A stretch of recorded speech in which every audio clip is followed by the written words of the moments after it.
I'm Jenna Parker, 32 years old, and that October evening my father's voicemail hit like a punch to the gut.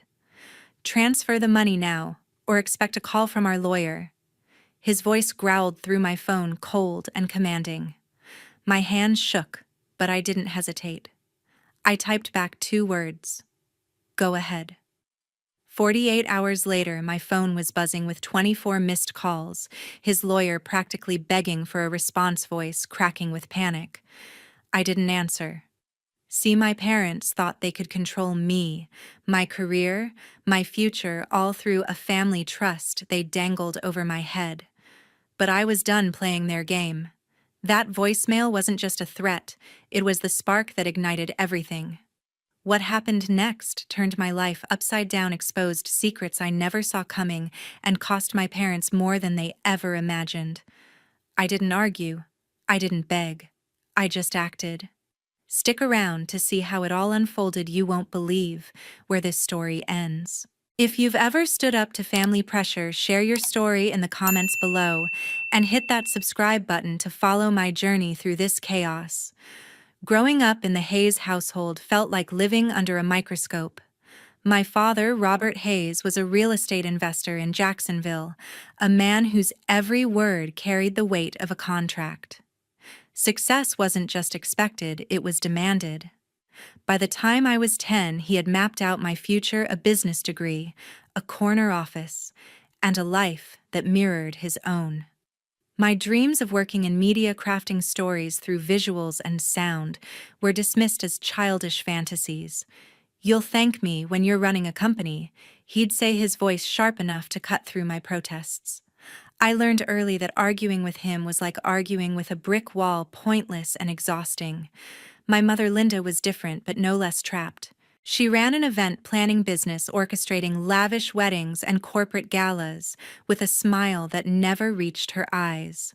When my father's demands filled the room, she'd stay silent, her hands folded tightly in her lap. Once, when I was 12, I begged her to let me join a school film club. She hesitated, glanced at my father, and whispered, "It's not practical, Jenna." That was her way, soft deflections that left me feeling like I'd failed her too. Her silence wasn't agreement, but it wasn't defiance either. It was survival. School was my only escape, but even that came with strings. My father insisted I excel in math and economics, subjects he deemed useful. I'd spend hours at the dining table, his eyes boring into me as I struggled through equations. Mediocrity isn't an option, he'd snap if I faltered. By high school, I was sneaking art classes, hiding sketchbooks under my bed, terrified he'd find them. One night, he did. He tore the pages out, calling them a waste of time. I cried myself to sleep, promising I'd never let him see my passion again. My brother Timothy, 3 years older, seemed to fit the mold my father wanted. He studied finance, landed a job at a Jacksonville bank, and never questioned the path laid out for him. At family dinners, he'd nod along as my father lectured about investments and ambition. But I caught glimpses of something else: tightened jawlines, fleeting frowns when my father wasn't looking. Once, when I was 16, Timothy found me editing a short video on my laptop. "That's really good," he said quietly, then added, "Don't let Dad see it." His words stuck with me, not just the warning, but the way his voice softened, like he understood the weight I carried. The family trust was the invisible chain binding us all. My father controlled a fund built from his real estate deals, and he used it to dictate our choices. When I turned 18, he offered to pay for college, but only if I majored in business. I wanted to say no, to run toward the life I imagined, but the trust was a lifeline I couldn't afford to lose. So I enrolled at the University of North Florida, studying marketing, a compromise I thought he'd tolerate. He didn't. "Marketing is fluff," he scoffed at my graduation. "You should have gone into finance like Timothy." I bit my tongue, but the resentment simmered. Looking back, those years shaped me in ways I didn't expect. I learned to hide parts of myself, to bury my dreams under layers of obedience. But the more I suppressed, the stronger my resolve grew. I wasn't just fighting for a career, I was fighting for the right to define my own life. By the time I left home at 22, I thought I'd escaped my father's grip. I was wrong. His control followed me, woven into every decision, every dollar tied to that trust. And it wasn't until much later that I realized Timothy, despite his compliance, was carrying his own quiet rebellion. Everything shifted when I met Matthew Brooks at a Jacksonville music festival. I was 30, still licking wounds from years of my father's control when I saw him adjusting soundboards at a local band set. His easy smile and quiet confidence pulled me in. "You're into this stuff?" he asked, catching me watching the stage crew. I nodded shyly, admitting my passion for media. Instead of brushing it off, he lit up. "You should be up there making the story happen," he said, gesturing to the vibrant crowd. For the first time, someone saw me, not the version my father wanted, but the real me. We talked for hours, swapping dreams over cheap festival coffee. Matthew, an audio engineer, lived for music and freedom, unbothered by corporate ladders. His words stuck. "Life's too short to live someone else's plan." Months later, I invited Matthew to a family dinner at my parents' house, hoping to share my happiness. I should have known better. The table was set for tension, not celebration. My father sat at the head, his eyes narrowing as I introduced Matthew. "So you're the sound guy," he said, his tone dripping with disdain. "Must be tough scraping by on gigs." I felt my face burn, but Matthew just smiled, unfazed. "I love what I do," he replied calmly, "and it pays the bills." My father snorted, launching into a lecture about real careers and stability. He didn't stop there. "Jenna needs someone grounded," he said, as if I weren't sitting right in front of him. I gripped my fork, willing myself to speak, but the words caught in my throat. My mother stayed silent, her eyes fixed on her plate. I'd hoped for a flicker of support, a nod, anything, but she offered nothing. "Mom," I said quietly, "don't you think Matthew's work is interesting?" She glanced up, her lips parting, then closed them again. "It's different," she mumbled, barely audible. Her silence stung worse than my father's words. I looked to Timothy, my brother, sitting across the table. He'd always been the obedient one, but I thought he might back me up.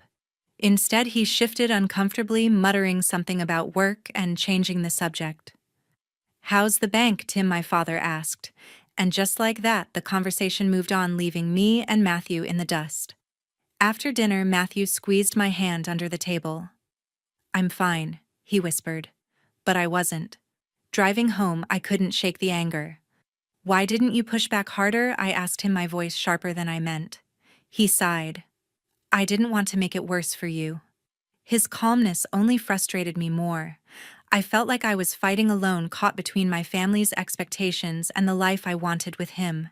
That night, I lay awake, replaying my father's sneer, my mother's silence, Timothy's avoidance. I'd brought Matthew into my world, hoping they'd see what I saw in him. Instead, they'd dismissed him and me without a second thought. It wasn't just about that dinner. It was about every moment I'd let them define me. Something had to change. The real trouble began when my parents invested in my media startup. I'd spent years building my company, a small Jacksonville outfit, creating promotional videos for local businesses. It was my lifeline, proof I could chase my passion despite my father's disdain. But when cash flow tightened, I made the mistake of accepting their help. My father didn't just offer money, he offered the family trust, a fund built from his real estate empire. I thought it was a gesture of faith. I was wrong. "We're partners now," he said, his smile more contract than kindness.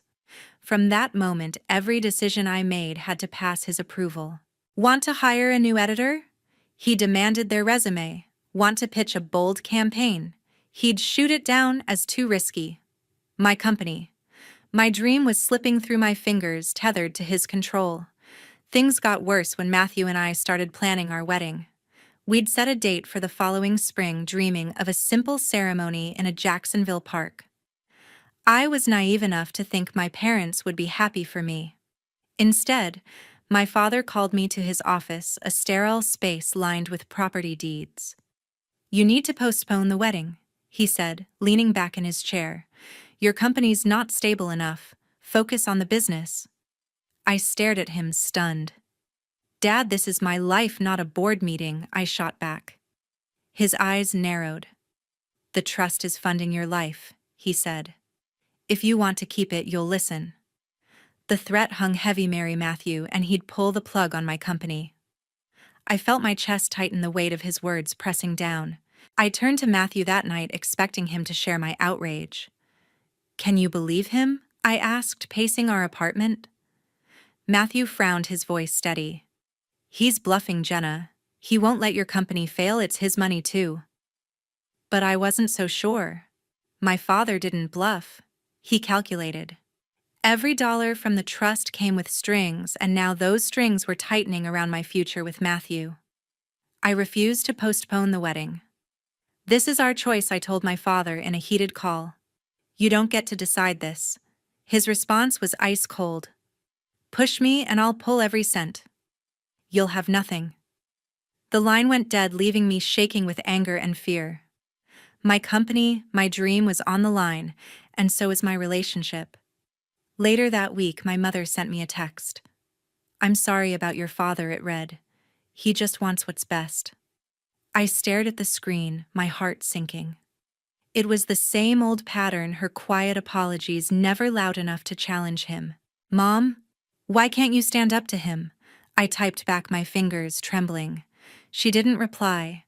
Her silence, like always, spoke louder than words. I wanted to scream, to beg her to see how much this hurt, but I knew it was pointless. She'd chosen her side long ago, and it wasn't mine. Matthew held me as I cried, promising we'd find a way through. But the fear lingered. My father's threat wasn't just about money. It was about breaking me, forcing me to bend to his will. I wasn't sure how much longer I could fight. By spring, my world turned upside down. I thought Matthew and I could push through the storm of my father's threats to pull funding from my media startup. We'd faced his control before, his demands to postpone our wedding, his grip on my company, but I believed our love was stronger. Then one evening, everything changed.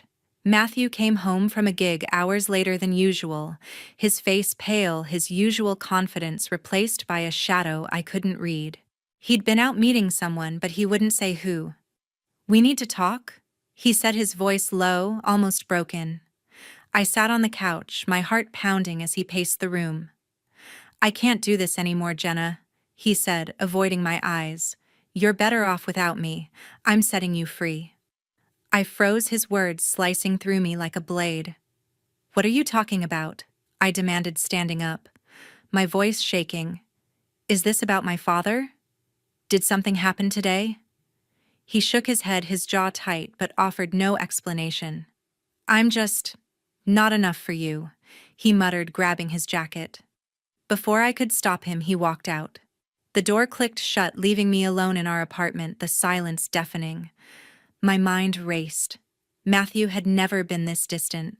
Why now? What happened during those hours he was gone? I sensed something was off, but the pieces wouldn't fit together. I spent that night replaying his words, searching for answers.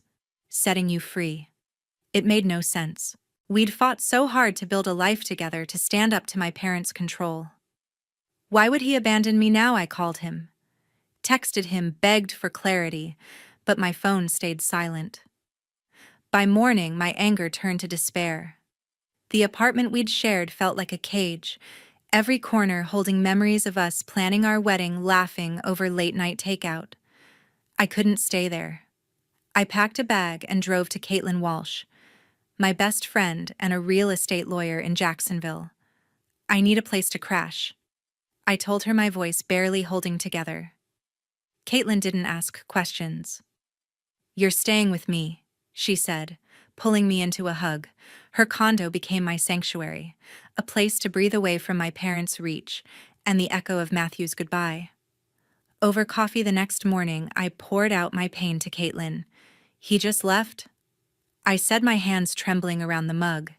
"He wouldn't even tell me why. He was gone all afternoon meeting someone, and then he comes back and ends it. Caitlin's eyes narrowed. That's not like Matthew, she said. Something's wrong. Did he say anything about who he saw? I shook my head, the knot in my chest tightening. He wouldn't talk. Just said he's not enough for me. Caitlin leaned forward, her voice firm. Jenna, you know him. He doesn't give up easily. Someone got to him. Her words sparked a flicker of doubt. Was it my father? My mother I didn't know, but the suspicion gnawed at me, fueling both my hurt and my resolve. The days that followed were a blur of grief and questions. I kept seeing Matthew's face, the way he couldn't meet my eyes when he left. I thought about my father's threats to pull funding, his insistence that I didn't need distractions like a wedding. My mother's quiet apologies, never backed by action, echoed in my mind. Had they done something to push him away? I wanted to confront them, to demand answers. But I had no proof, only a gut feeling that Matthew's absence wasn't his choice alone. At night, in Caitlin's guest room, I lay awake replaying every moment, every fight with my parents. The weight of their control over my company, my dreams. Now my heart was crushing me. But something shifted as I talked with Caitlin. She didn't let me wallow. You're not defined by their rules, she said one evening, handing me a glass of wine. Or by Matthew's decision. You're Jenna Parker, and you've built something incredible with your company. Don't let them take that from you. Her words hit hard. I was hurt, lost, but not powerless.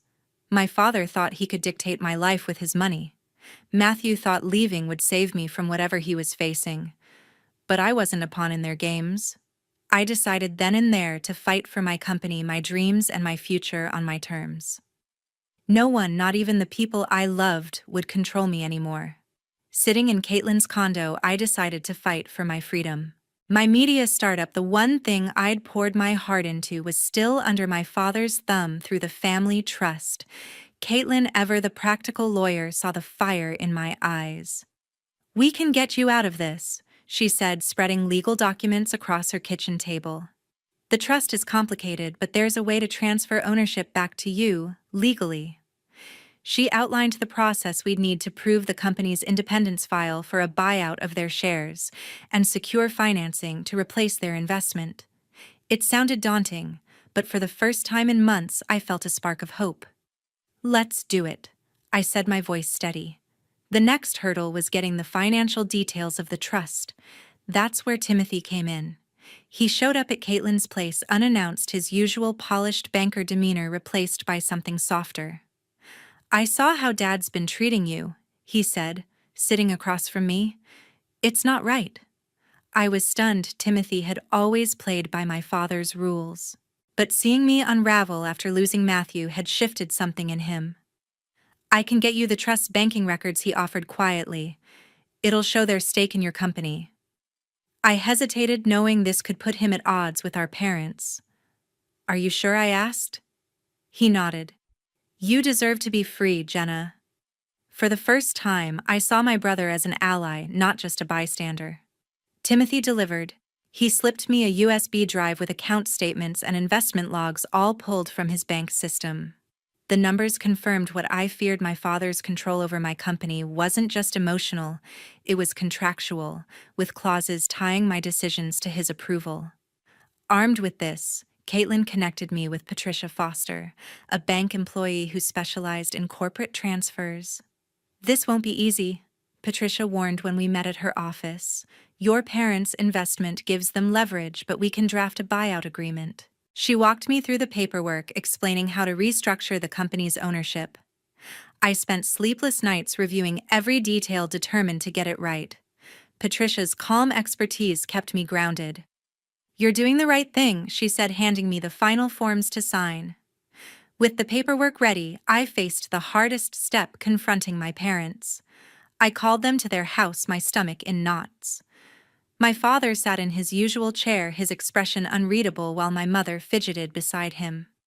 I'm buying you out of my company, I said, forcing my voice to stay firm.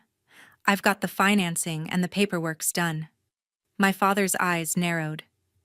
You're making a mistake, Jenna, he said. You'll ruin everything without my support. My mother stayed silent, her hands clasped tightly. Mom say something, I pressed, but she only shook her head. The air was thick with tension, their disapproval palpable. I knew they wouldn't let go easily, but I was ready for the fight. My company, my life, was mine to reclaim. The meeting at Stephen Clark's office marked the end of their control. I'd spent weeks preparing, fueled by a resolve that had hardened since I walked away from my parents' demands. Caitlin had worked tirelessly to ensure every document was airtight. We sat in Stephen's office, a sleek space in downtown Jacksonville, waiting for my parents to arrive. Stephen Clark, a seasoned attorney with a reputation for handling high-stakes disputes, had agreed to oversee the meeting. "You're ready for this?" he told me, his voice calm but firm. I nodded, clutching the folder of paperwork that would sever my company from the family trust. My stomach churned, but I wasn't backing down. My father walked in first, his posture rigid, his eyes scanning the room like he owned it. My mother followed, her expression a mix of anxiety and resignation. "What's this about Jenna?" my father asked, his tone sharp as he sat across from me. I took a deep breath, meeting his gaze. "I'm withdrawing your investment from my company," I said, my voice steady. "I don't need your money anymore. I've secured new financing and the paperwork is complete." I slid the documents across the table. My father's face darkened, but my mother's eyes widened, her hands twisting in her lap. "You're throwing away everything we've built for you," my father said, his voice low and dangerous. "Dad, you didn't build my company?" I shot back. "I did." The room tensed as my father leaned forward. "You think you can just walk away?" he said. "I'll sue you for breach of contract. You'll lose everything." Caitlin didn't flinch.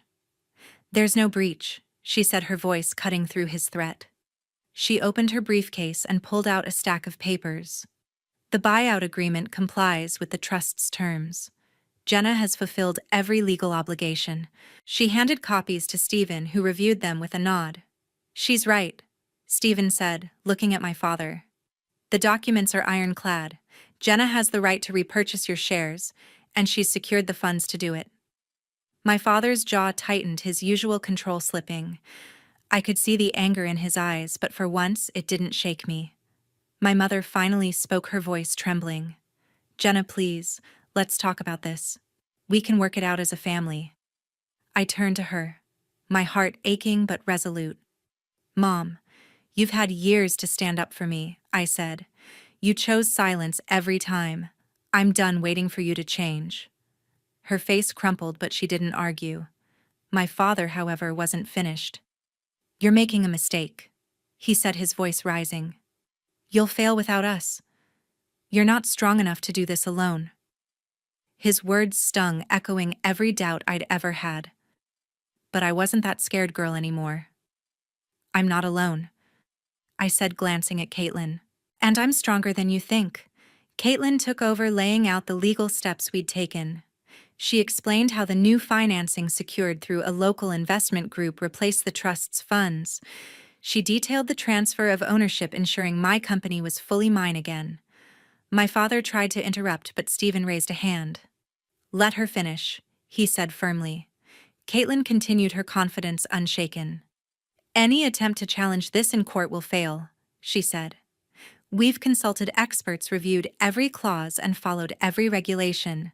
Jenna's company is hers, free and clear." I watched my father's expression shift from anger to grudging realization. He wasn't used to losing, but he had no leverage left. I stood up, feeling the weight of years lift off my shoulders. "This isn't about revenge," I said, looking at both my parents. "It's about my life. I built my company, and I'll protect it. I don't need your approval or your money." My father stared at me, his silence louder than any threat. My mother reached for my hand, her eyes pleading. "Jenna, we just want what's best for you," she said softly. I pulled away. "No, Mom. You wanted control. That's over now." The finality of my words hung in the air, and for the first time I felt truly free. As we left Stephen's office, Caitlin squeezed my shoulder. "You did it," she said, a proud smile on her face. I nodded, but the victory was bittersweet. I'd reclaimed my company, my life, but at the cost of my family. My parents' control had defined me for so long, but I'd broken free. Whatever came next, I'd face it on my terms. 8 months later, I stood in a Jacksonville park ready to start anew. My company had become my anchor, thriving without the shadow of my parents' control. I was at a media event networking with local journalists when I saw Matthew across the crowd. My heart stopped. He looked hesitant, his eyes searching mine. I hadn't seen him since he walked out, leaving me with questions that haunted me. "Can we talk?" he asked, his voice soft but urgent. I nodded, and we stepped away from the buzz of the event. "I owe you the truth," he said, his hands shoved in his pockets. "Your parents pressured me to leave you. They said I was holding you back, that I'd ruin your future. I thought letting you go was the only way to protect you." His words hit like a wave, confirming the suspicions I'd buried. "Why didn't you tell me?" I asked, my voice trembling with hurt and relief. Matthew looked down. "I didn't want you to fight them because of me. I thought you'd be better off." I took a deep breath, steadying myself. "I fought them anyway," I said. "I took back my company, my life. I'm free now. Matthew and I did it for me." His eyes softened, a flicker of hope breaking through. "I never stopped loving you," he said. In that moment, I knew we could rebuild. I told him everything: how I'd cut ties with my parents, how I'd chosen my own path. By the end of the night, we were laughing, tentative but real, like the first days we met. Months later, we stood in that same park, exchanging vows in a small ceremony. No one from the Hayes family was there. My father and mother had faded from my life, their absence a choice I'd made to protect my peace. Our wedding was simple, surrounded by friends who'd become my family. Matthew squeezed my hand as we promised to face the future together. No conditions, no control. My company continued to grow, landing major clients and standing strong on its own. I'd proven I didn't need my parents' money or approval to succeed. Meanwhile, I heard through industry contacts that my father and mother were struggling. Their decision to pull funds from my company at the wrong time had backfired, draining their trust and tarnishing their reputation in Jacksonville's real estate circles. I didn't take joy in their downfall, but it confirmed what I'd learned: their control was built on fragile ground. They'd tried to chain me to their world, but I'd broken free. Looking back, I realized the cost of my freedom was steep but necessary. I'd lost my family, but I'd gained something greater: a life built on my values, not theirs. Love, I learned, wasn't about sacrifice or control. It was about trust and choosing each other every day. Matthew and I were proof of that. As I stood in that park, my hand in his, I knew I'd chosen right. The past was gone, and I was finally whole.